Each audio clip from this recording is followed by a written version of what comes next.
Welcome to A Double and Dice with your host Kim. and Jocelyn. Pour your favorite beverage, Pull up a comfy chair.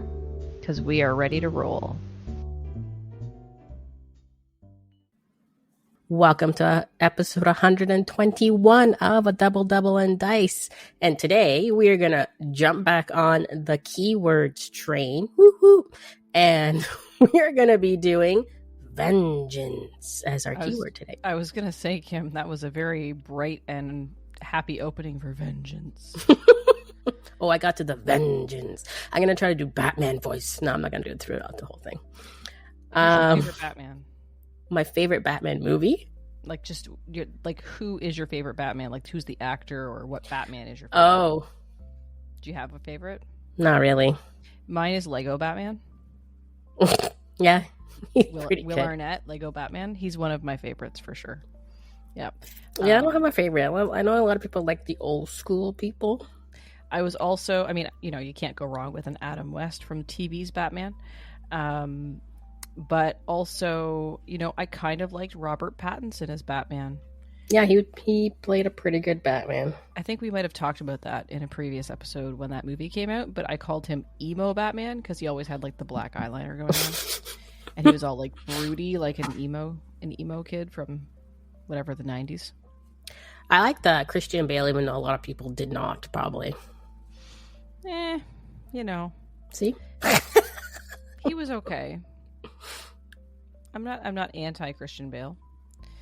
And then there was the George Clooney Batman.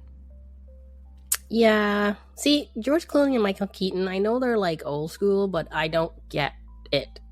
I mean, George Clooney, he's not a Batman to me. Neither Michael Keaton. So I don't know what that is with people and them and the greatest Batman. So somebody's going to have to explain it to me.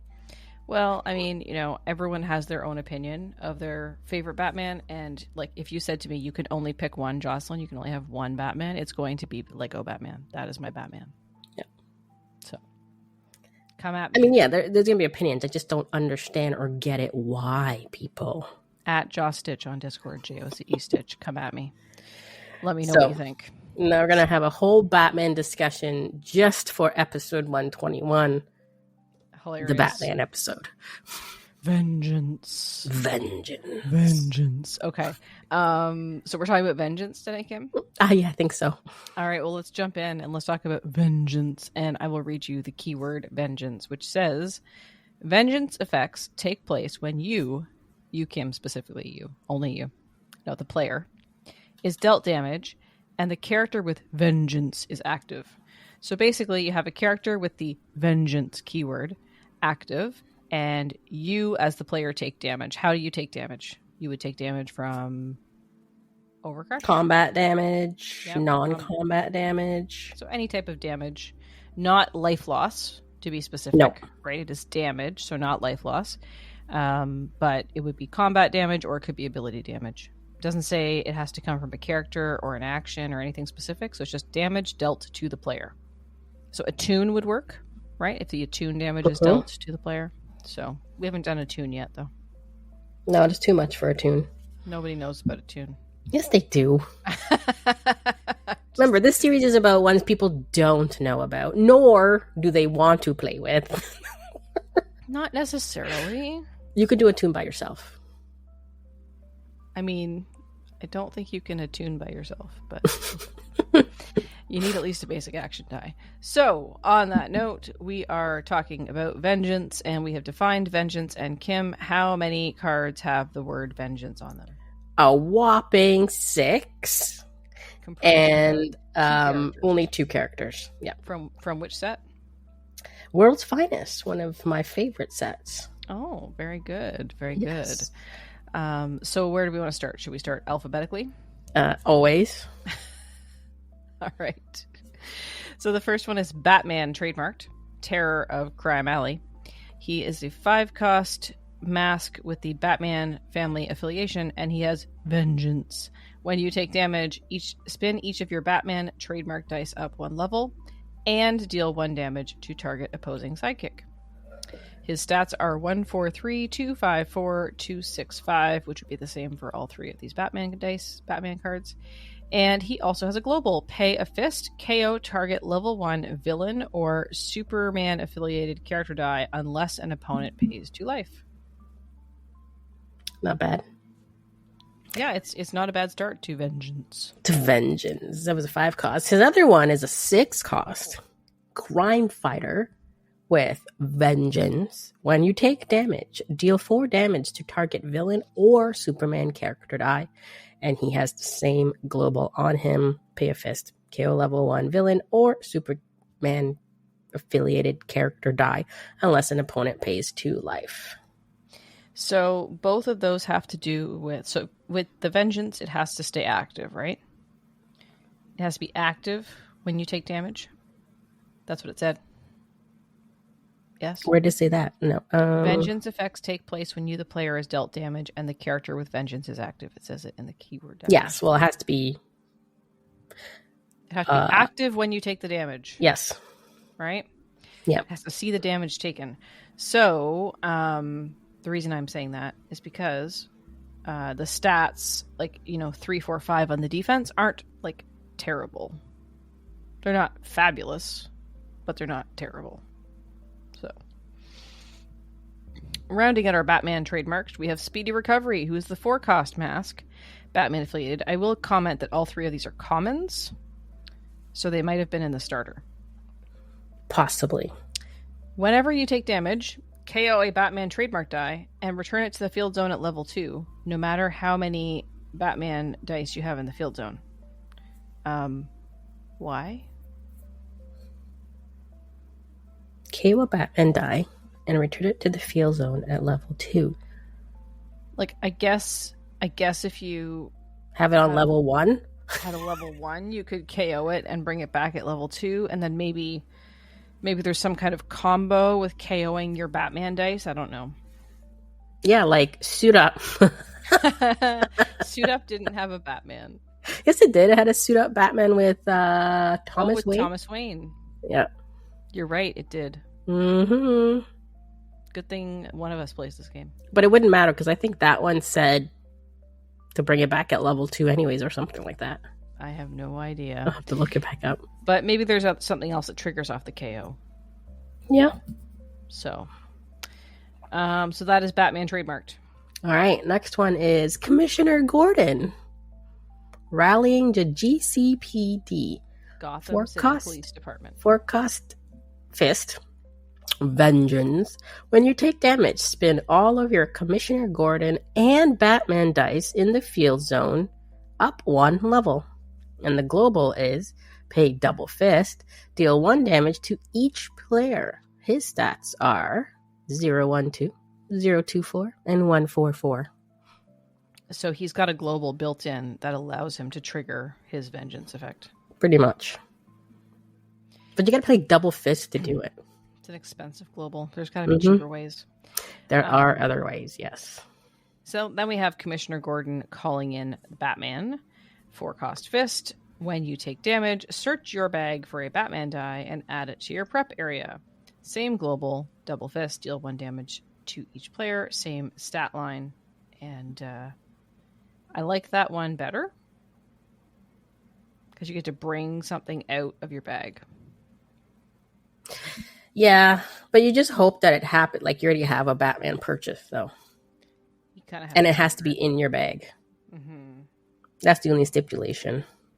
You're right. There's a lot of qualifiers there. Last one, Commissioner Gordon, Bat Signal, 5-cost, Vengeance. When you take damage, field a Batman die from your used pile at level 3 for free. Same global, pay double fist, deal 1 damage to each player. That's my favorite. Really? Yeah. Again, your Batman has to be in the used pile. I actually prefer to spin up 1. So the reason I like this one is because you buy a Batman, right? And then you pay the 2 fists to deal the damage, and then you get to bring him in at level 3.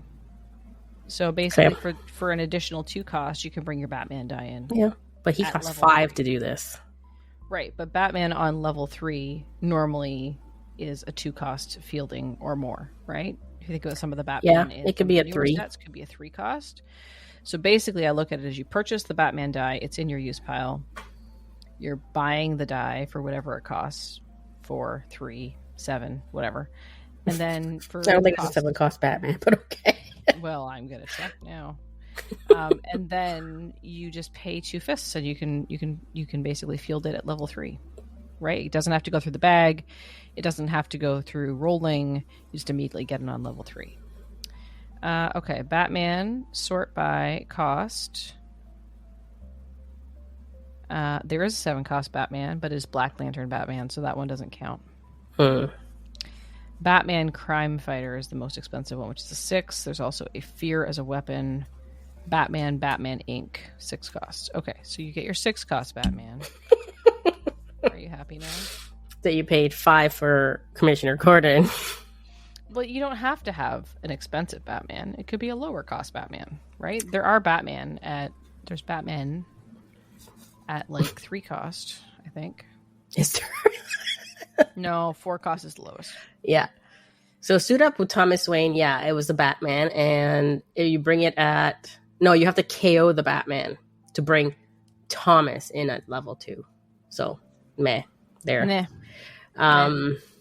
Oops. I lost my thing. But I still like the spin-up one. That's my favorite one. So out of the like Commissioner Gordon. You like the Commissioner Gordon one? I'm not really sold on any of the Batman ones. I guess spinning your Batman dice up a level and dealing a damage to an opposing sidekick is kind of cool. Yeah, I mean, picking up sidekicks is not bad. I don't like the one where it deals 4 damage to... You have to be playing a villain or a Superman team. Yeah, exactly. It's too conditional. Yeah. And then I don't know why you want to, again, carry your Batman just to bring it back, unless it was level 1. Or unless there's some kind of combo that you and I aren't thinking of, which is entirely possible. Nick. So maybe someone will tell us about it. Nick. And, yeah. So are you excited to build with Vengeance, Kim? I don't know. And I will answer that question at the end of this podcast. Interesting. Just remind me, because I have a 2-second memory span and I probably will forget. I will make a note.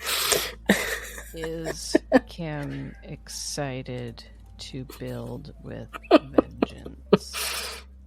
Okay, So that notes. doesn't tip anything. I don't know what you're talking about. But that is Vengeance. Vengeance. I wish I could actually clip or find a clip.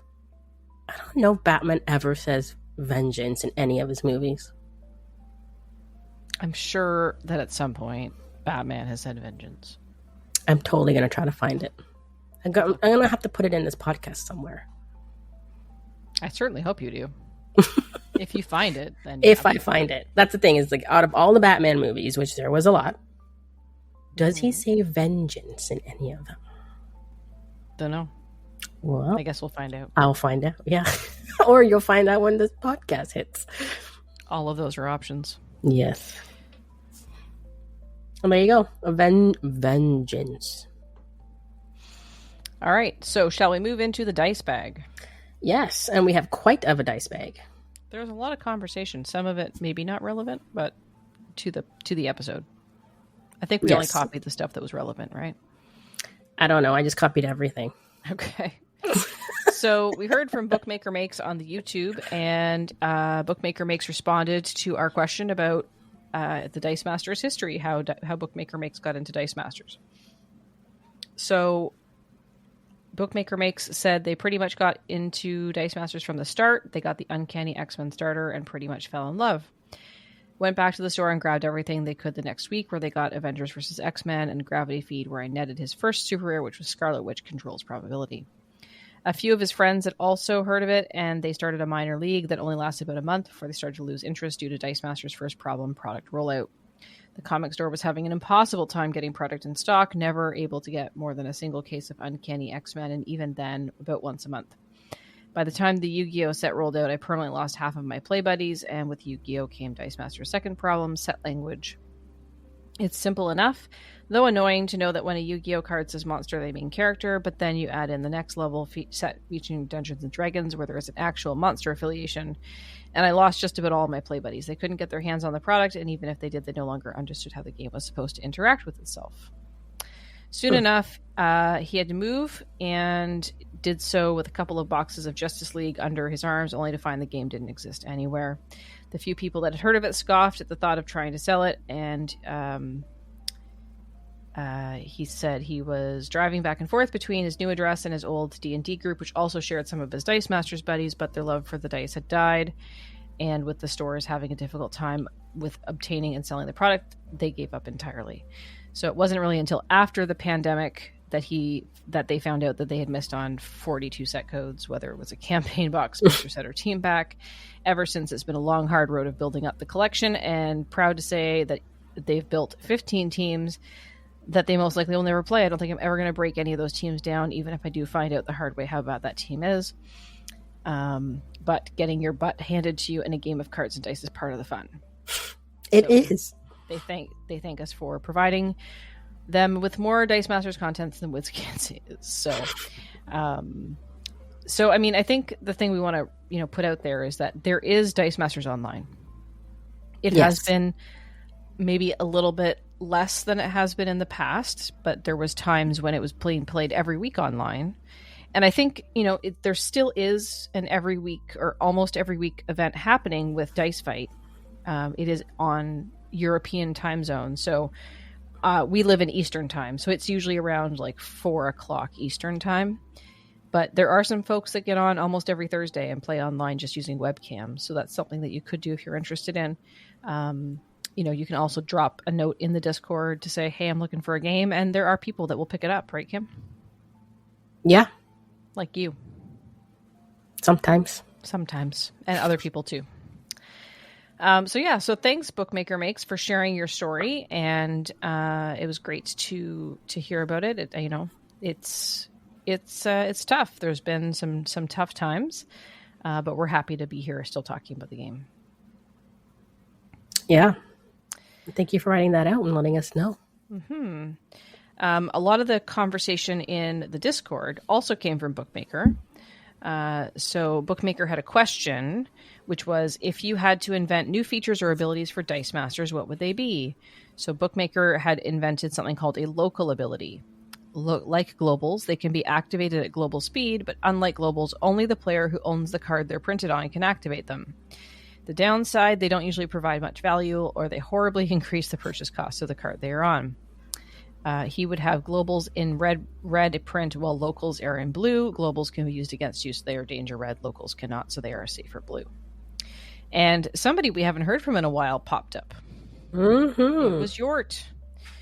Yort says they almost have this with synergy. Honestly, they probably should have done it like you described instead of trying to build it into the ability, as it left many confused.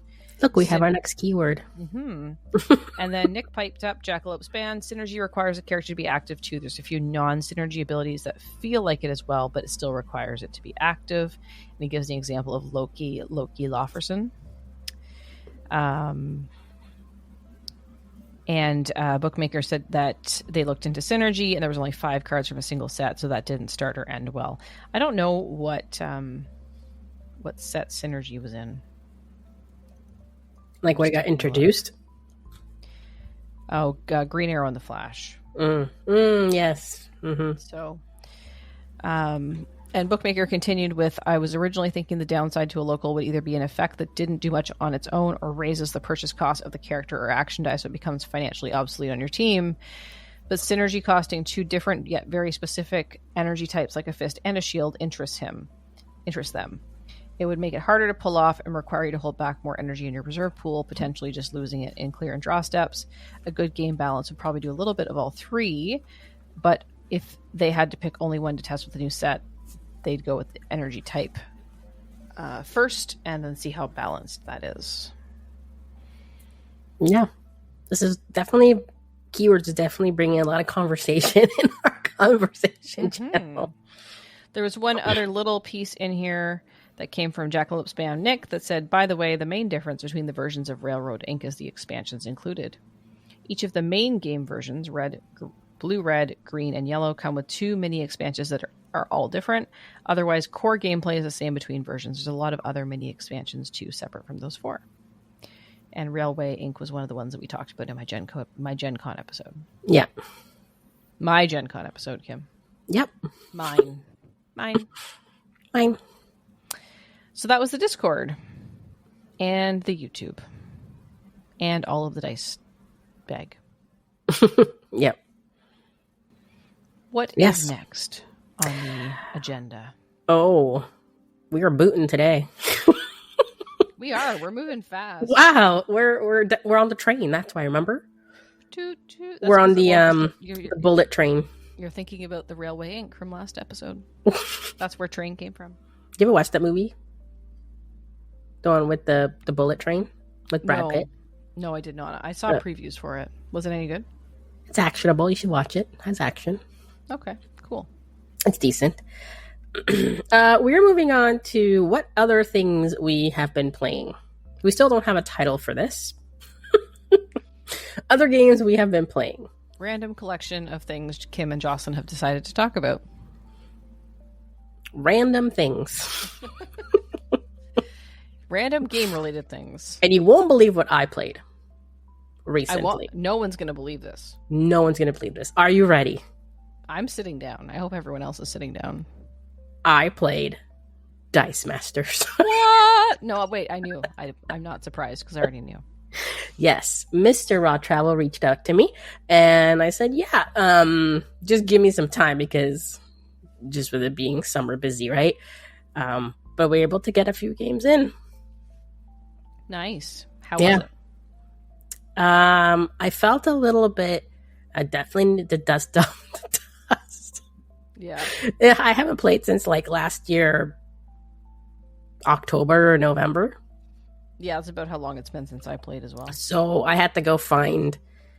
It's not so much finding where my stuff is. It's still all the same organized, but I don't know. It took me a while to find my cards and dice and build a team stuff. Actually, it didn't take me too long to build a team. I already had something in mind. Cool. Did it have vengeance? I don't know. Will it have vengeance? But yeah, I played Dice Masters. Can you believe it? I can't. Crazy, right? It's still sitting on my desk. Actually, it's still on my right with all the cards and everything out there. So, well, we played some other things, Kim. Yeah, mostly some board games, but you always play your Hero Clicks weekly, I believe.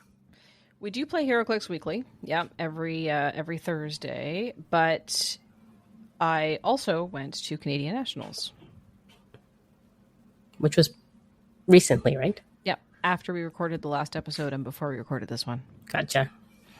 So Canadian Nationals was held once again in Saint Eustache, Quebec. So Rob and I headed down, and I decided to play in the main event. There were 34 players. And I landed solidly in the middle, almost at 18th, tied for 18th. I probably should have made top cut, but I made two. One was a mistake and one was a decision that impacted that. So in my very first game, there's a character that when it gets KO'd, something else is supposed to come in its place, and they have to KO that thing before they take the points. And I forgot to bring that thing in. So the correct thing to do in that case is I made that mistake. The opponent gets the points. So they took 60 points that they didn't actually earn because I hadn't put the figure on the map, but that was my bad. And then the second thing was in my last game of the Swiss rounds. I was playing against a friend of mine, and he was playing a figure that when something dies, you can bring it in, but it's optional in this case. And what happens with this figure, it's called Cathan from the Wheels of Vengeance set, is if you don't win on your next turn, you lose the game, which means I would have got 300 points. So he went to bring it in, and we were getting close to time, and he was going to lose the game. And I was like, are you sure you want to do that?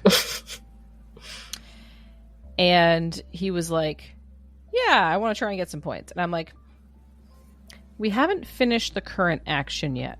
And by the time I finished the current action that I was doing, which involved mind controlling his characters and stuff, he only had 2 things left on the map. And the way the placement was is that wherever he put that thing, it wouldn't be able to get to any of my characters. So he was like, maybe you're right. But had I decided not to say anything and let him put the figure on the map, then I would have won that game with extra points, and I definitely would have made top cut. So, but I felt like as a good Samaritan player, the right thing to do was to make sure he was very happy with the decision he was making to put that figure on the map. So I would have been like, too bad, I'm trying to move on here. Well, I mean, it would have been cool to make top cut because they cut to top 16. However, by not making top cut, I was able to go have a nice relaxing lunch and then play a couple of battle royals in the afternoon. So I was okay with it. I also most likely would have been knocked out in the top 16 round, although maybe not, because I might have been in the 16th spot, and if I was in the 16th spot, you play the number 1 seed. And my team was actually a little difficult for the number 1 seed to play against, I think. But again, choices were made. But I had a good time. Played a couple of battle royals, got some figures there, and then we played in a team sealed event where Rob, myself, and our friend Patrick from Ottawa all got together, and we opened a brick of product. We built 3 teams, and we played 3 rounds of HeroClix with our 3 teams. So we did really well. We won our first 2 rounds 3 games to 0. Like, our opponents all lost and we all won. And our last round we went 1-2. Rob won his game, but Patrick and I lost our games. So we ended up coming in 2nd place for the tournament out of 11 teams, and we brought home some really cool prizes. So that was our Canadian Nationals weekend. It was a lot of fun to hang out with our friends. And I also need to mention that my friend Emily and my teammate, when we go to Memphis for Worlds for Team Sealed, Emily, she won Canadian Nationals as the grand prize number 1 place winner. And she is the only, I think she's the only woman who's ever won a national championship for HeroClix in any country. And she's done it twice. This is her 2nd time. She did it 2 years ago as well. So super happy for my friend Emily, and also my friend Asia from Ottawa made it to top 8. So she's the other part of our team for HeroClix in Memphis. So super glad to see my teammates did really well. And also only country that I know of that has women that compete in HeroClix at the competitive level. So usually when we go to the States, like, there was nobody in U.S. Nationals, no women in U.S. Nationals this year.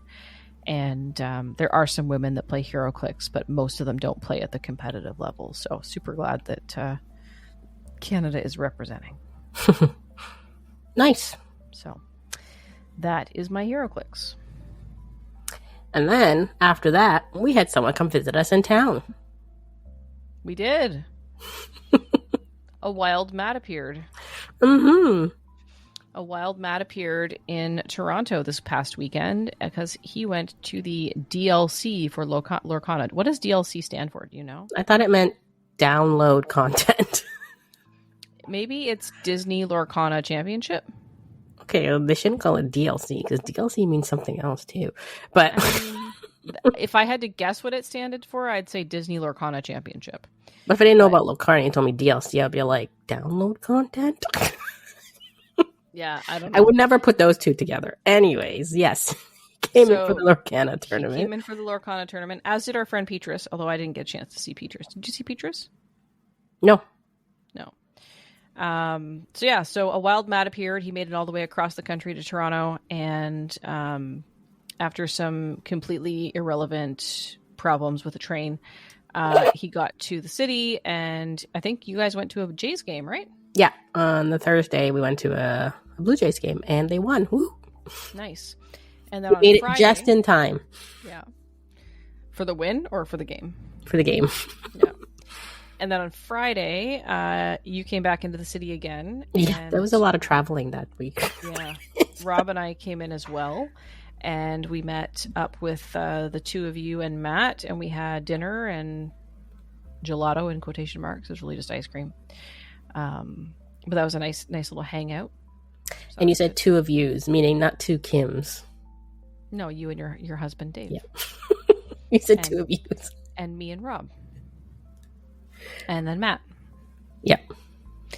So that was good. So it's good to see Matt. I hadn't seen him in like a year. I don't think Rob had seen him in like 5 years. And you had never met Matt before. I've never met Matt in person. That was my first time meeting Matt in person. When he came out, when we were watching, when he was coming to the ball game, Dave doesn't know how he looked. Unless he saw him on video or anything, but I doubt that. So I knew how he looked from video. So I'm just looking. Nope, that's not him. When somebody passed by, look, nope, that's a him. I saw someone pass by. I'm like, I think that's Matt. And he looked like he was looking for a seat, right? I'm like, Matt. Then he turned. I'm like, yeah, I got it. There you go. Nice. That's awesome. Yeah, so it was good to see Matt. It's always good to see Matt. I was happy to see he was here. And, it was good. Good weekend. And then there was more traveling for you, Kim. Yes, I did a lot of traveling. You went into the city twice, and then... Which is like about an hour and a half. Yeah. To get to the city for where I am. Well, you took the train, so that's part of it. Well, we gotta drive there, and then it's the train ride. Yeah. I mean, traffic can be gross, so it might have taken you the same or longer if you'd driven yourself in all the way to the city. Then you gotta pay for parking, which is probably more. Yeah, it just depends where you park. Yeah. So... And I hate to walk, so I don't want to walk too much. You don't want to walk too much? So you're going to take the train where you have to walk all the way downtown Toronto because there's no transit? No, well, we took the train, and it's like a 5-minute walk. Yeah, I know. From Union. But if we drove, we usually park on the outskirts, then it's a walk. So. Mm. Yeah, we parked about a couple of minutes away from the hotel that Matt was staying at. So it wasn't hard to get to at all. I think it was only $10, so that was pretty good. Well, that's not bad. Yeah, we did pretty well. So anyway, so then you did another 1.5 hour journey. Mm-hmm. Ish. Past Toronto. Where'd you go? Oshawa. You went to my house. Yes, where someone lives. So Kim and Dave came out. We had planned this like months ago before we knew Matt was coming. And he was busy doing Lurkana anyway.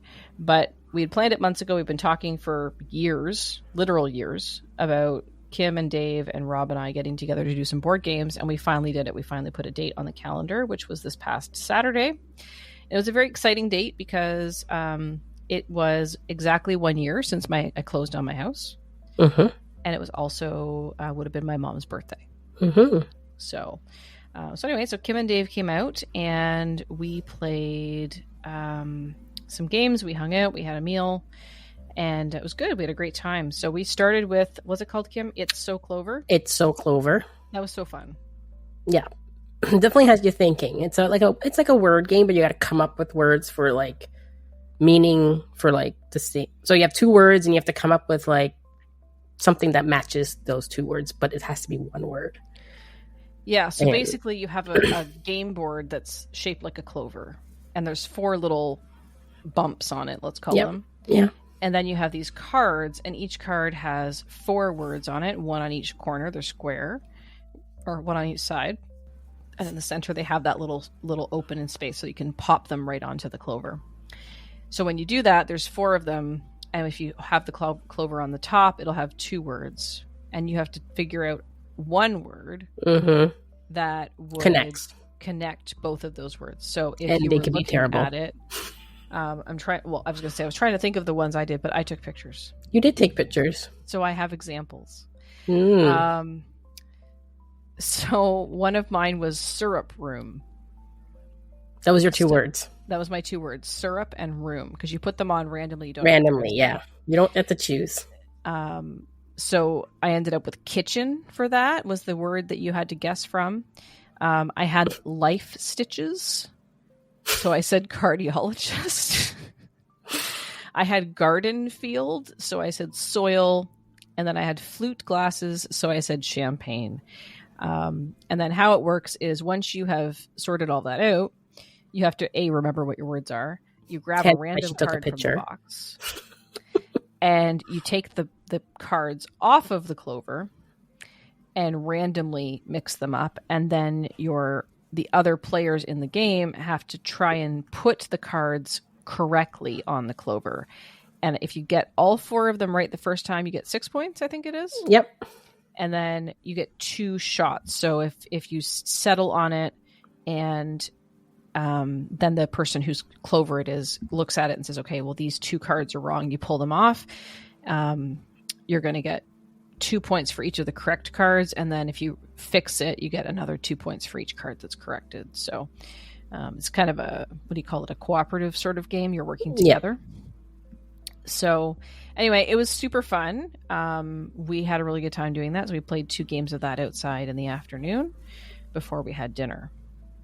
And no, we played the other game before we had dinner. Yeah, I know. Yeah, okay. Yeah, but we started with that one. Yes. And then we played another game. What game was that, Kim? Dumb Ways to Die. I had no idea that it was a song. It is a song. Is Again, like I will try to sneak it in the podcast. Is it a kids thing? Is that why I don't know? No, it's not. I don't know. It's not a kids thing, because it's a little bit violent. Violent, yeah, that's the word I was looking for. But Noah knew of the song already because he heard it somehow.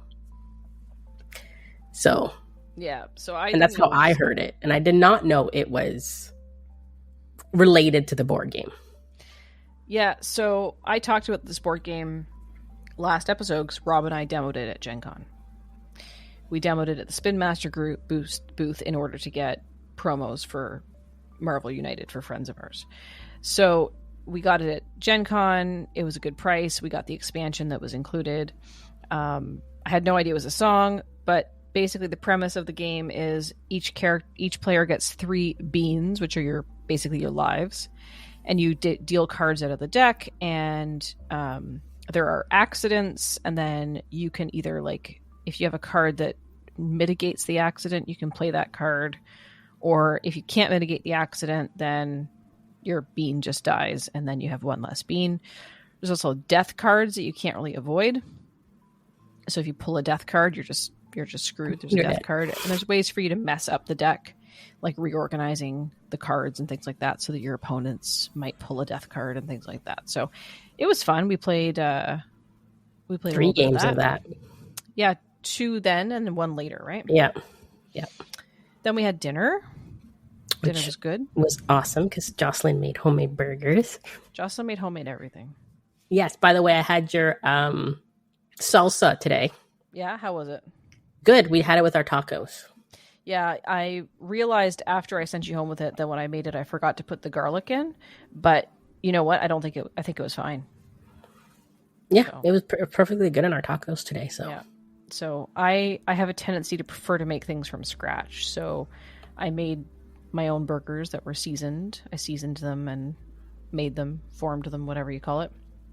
And then I made a salad, and I made some potatoes, and I made salsa, but we didn't end up eating it. And then sent some home to Kim. And homemade ice cream. Homemade ice cream. Vanilla bean homemade ice cream. Vanilla bean scotch. Yes, that's it. Yeah. It's funny because sometimes you don't realize how easy some of this stuff is to make. So I can't even remember how I came across that ice cream recipe, but I make it all the time, and I keep some in the freezer at all the times because it's really easy. So basically, the reason it has scotch in it is it's partly for flavor, but mostly it's because if you freeze cream and sugar, it will get solid like a rock. So the little bit of alcohol prevents it from freezing solid. So it freezes to a nice ice cream texture. Okay. So basically, the recipe for the ice cream is you take a vanilla bean and you scrape out the vanilla seeds. You have 2 cups of heavy cream or whipping cream. I think it's half a cup of sugar, the vanilla bean, a pinch of salt, and then a tablespoon of scotch. And that's it. And then you just put it in your mixer or your whisk. You whisk it. If you're whisking it by hand, it would take a lot of effort. I put the whisk on my KitchenAid attachment and throw it on sort of a medium speed until it starts to thicken, and then put it on high speed until it gets thick like a whipping cream, and then you just put it in a container and freeze it. You're done. Easy peasy. Easy peasy. It takes like less than 6 minutes to do, and that includes packing it in the Tupperware and putting it in your freezer. And you just have to wait for it to freeze. So yeah, super easy to do and very tasty. So, so we had dinner and we went for a walk, and then we came back and we could not decide what game to play. Right, because there was 6 choices. 6 choices that you brought, plus there was choices that Rob brought too. But we went with 6, and then we rolled a d6. Rolled a d6. And we ended up playing Honey Buzz. Yeah, it was super fun. Yeah. So Honey Buzz is like a worker placement game. And you're trying to build up like your hive, your beehive. And you have to like purchase things. You have orders to do. You're trying to make honey. So you're doing all these things. And at the end, it's pretty much points based. So victory points, I guess. It was very interesting because it felt very complicated when we first started. But once we started actually playing the game, the hidden complexities started to come out. So, yeah, it was really neat. I liked it a lot. I would absolutely play all of those games again. But Honey Buzz was really cool. Yeah, so, it was cute. Yeah, if you the art was really cool too. It was art very pretty. Yeah, and you had I think a deluxe version, right, Kim? Yeah, so I had all like the nice components to it. Yeah, if you come across it, I would definitely say it's worth picking up because it's creative because you're building your beehive with your what do you call it? Your bee workers. Your bee workers and your bee boards, right? You have bee boards. Your beehive, yeah. As you create cells in your hive, then you can collect nectar, and then you can turn nectar into honey, different types of honey, which allows you to fill orders or sell the honey back to the market. It's really, really cool. And then there's a bunch of different actions you can take, like producing honey or selling to the market or making new bees because you need bees to build your bee line so that you know what actions you're taking. It's really cool the way it intersects. So yeah, it was a really fun game. Yes, I did terrible. I was last place. Rob took off. He was just I don't know. Rob just had this like real strategic thing going on. Yeah, we were thinking after because we did do that one mistake. Yes. About the honey, because you're not supposed to. You're almost only supposed to have the honey on the nectar, but we were hoarding all of it and realizing why is it getting empty. So we realized it. So we wondered like when he started, when we figured that out, and how many did he have already done? Yeah, possibly, but I don't think there was a lot, to be honest. No, we caught it pretty early in the game. Yeah, there might have been one order that he filled, possibly with ill-begotten honey. But overall, I think we caught it pretty early. And then earlier that day, Kim, Rob and I finished playing King's Dilemma with our friends in Scotland and England that we've been playing online for almost a year. It is a legacy game, and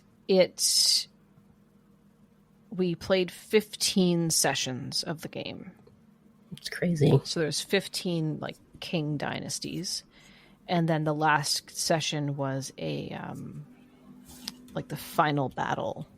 So anyway, so that was it was really fun. It was a really great game, and big thanks to our friends Cherry and Rue in Scotland who were like running it over the internet. We ran it through Discord, and they put everything on camera, and Rue would send us pictures of stuff and things like that so that we could play. So sort of like when you and Matt play on Saturdays, Kim, sometimes Matt has to like send out pictures or rule books and things like that.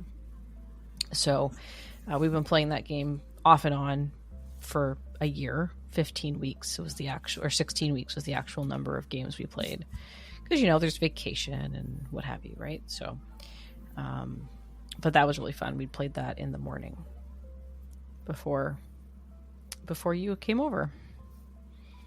Yep. So yeah. So lots of gaming happened this week. Lots of gaming happened. Lots of gaming. And then we'll return all to our regular scheduled programming. It was quite a busy last few days. Yeah, it's been busy. It's been busy for sure. I'm looking forward to the upcoming long weekend, which will probably also be busy. Yeah. You'll be getting Noah ready for back to school, right? Not really. We're going to the beach. So, like 2 days before he goes back to school. Does he start back on Tuesday? Wednesday. Oh, okay. He gets an extra day off. Yeah, Wednesday. But I was like, he doesn't really need anything for back to school. He's reusing his backpack because I'm not buying him a new one. The only thing he really ever has to go through is shoes. So not too bad at all. No. Yeah. So we like the Way Die that we bought it for him. It came today. I don't know if he played it. It came late today, or else we would have played it earlier. Yeah, it's a lot of fun. It says 12 plus, but it's not complicated. I think no, he would figure it out once you explain it. Yeah, totally. Yeah. So hopefully he played it. I'll hear about it maybe tomorrow. He's probably sleeping right now. I would hope he is. Past his bedtime. Well, I never changed his bedtime, even through the summertime, so I'm not going to have problems with him at school. Good. Yeah, so he's sleeping. Anything else on the gaming front that we missed? No. I think that's it. So then we move on to Vengeance. No, we have something before Vengeance, don't we? Yeah, it could be tied in with this. This is where we would insert our drum roll, or is it Nick playing the trombone? Don't we have a drum roll from... We haven't played those clips in a long time. I think you should pull out the clip of Nick playing the trombone. Yeah. So if you were in Discord, I may have posted in every single Discord that has some tie-in with Dice Masters that we were thinking about doing a tournament. And we got some good feedback about it. Oh, I'm sorry, a Dice Masters tournament. It was good to be specific. Yes, I had to be specific there, just in case. So we got some good feedback back that people would be interested in it. So we decided that we will be doing a 1-day tournament. Woohoo! What day? So I'm pretty sure this is firm, that we are aiming for Saturday, September 28th. Sounds like a good day to me. Starting at 12 p.m. Eastern. We are hoping all the details should be out this week. Yeah. Hopefully before the podcast drops. Yeah, if all things are equal, then the information that we're about to share with you is already released on the internet. And if not, it will be released very shortly. Yes. So, do you want to tell them their theme? The theme or the title? Well, we're playing it as a Roll for the North. So if you're familiar, we've done a few Roll for the Norths before. In the past. So it's part of the Roll for the North, but we are calling it. You can say it if you like. I don't want to. I objected to this title. Why? Well, you can tell us why after. World's End. That's why. I liked my title better. My title was We Miss Playing Dice Masters. So, I mean, let's see if it is the end or not. But yes, we are calling it World's End. And it's a tournament. Build whatever you want, with the exception of it's a single affiliation event. Plus. That's right. And why is it plus? It is plus because unaffiliated will become an affiliation for the purposes of this event. However, we did make some stipulations for this. So there are 4 universes: Marvel, DC, D&D, everything else. So whatever you build has to live within its universe or IP. So You can't play an unaffiliated Marvel card and an unaffiliated WWE card because those are different universes. If you're playing unaffiliated, they all have to be Marvel unaffiliated Marvel. Does that make sense? Yes. Villains, which there's many villains, they all have to be in their specific universe. So Marvel villains or DC villains. There's no crossing over. Mystics, same thing. Flip cards can be used. They will start on whatever affiliation that you've built. So if you built villains, your flip card would start on villains. You can flip the cards throughout the game. And how many bans are there, Kim? Dun, dun, dun, dun. 0. That's right. There are no bans. So it is a casual, fun event. That's the idea. There is how much prizing, Kim? Dun, dun, dun, dun. 0. There's no prizing. So the only thing that you'll be able to do if you win this event is brag to your friends. Yes. And we encourage you to do so. However, there's no prizing, there's no bans, and there's no Lieutenant Yar. So build whatever you want, but keep in mind that it's designed to be a fun event. So that's the whole thing. Yep. So free to enter. Start to dust off those Dice Masters.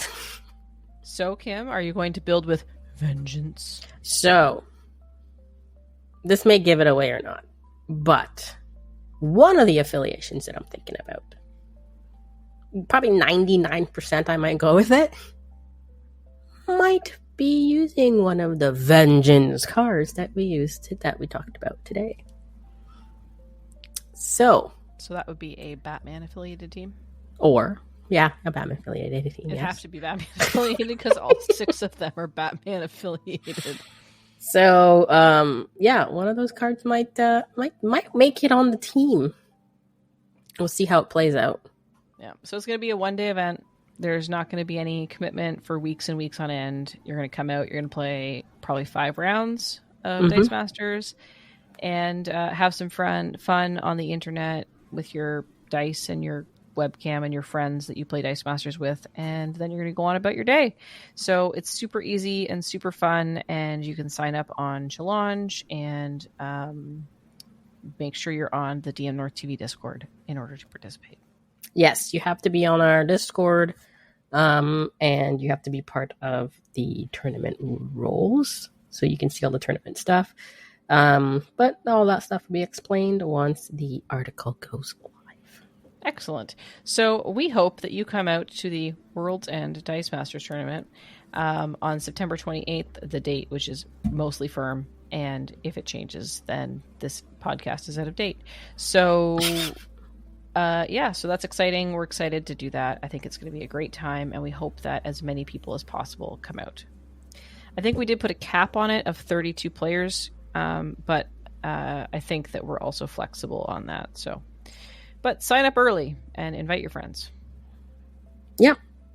So whether you're new to it or a veteran, come and play and have fun. Yay, Dice Masters. Right, Booker Maker? Bookmaker makes. Right? Yeah. So if you have questions about the tournament, about this podcast, if you have feedback on keywords or keywords you'd like us to talk about, or any of the games that we've played or anything at all, we want to hear from you because it's a huge part of our podcast. It's a huge part of what we do here, and we really enjoy it. So you can reach out to us in all the usual places, which includes joining our dmNorthTV Discord channel and talking in the A Double Double and Dice podcast convo section by sending messages to your friends that are in there. You can also at us on Discord. Kim is at SuperK. I am at JoceStitch, JOCE Stitch. You can find us on our website, dm-north.com. You can find us on all the socials, which include Twitter/X, Instagram, Facebook, TikTok, Threads at dmNorthTV. And you can find Kim and Matt on most Saturday nights playing games on youtube.com/dmNorthTV or on twitch.tv/dmNorthTV. And finally, you can send us an old-fashioned email at tripledpodcast@dm-north.com. So until next time, on A Double Double and Dice.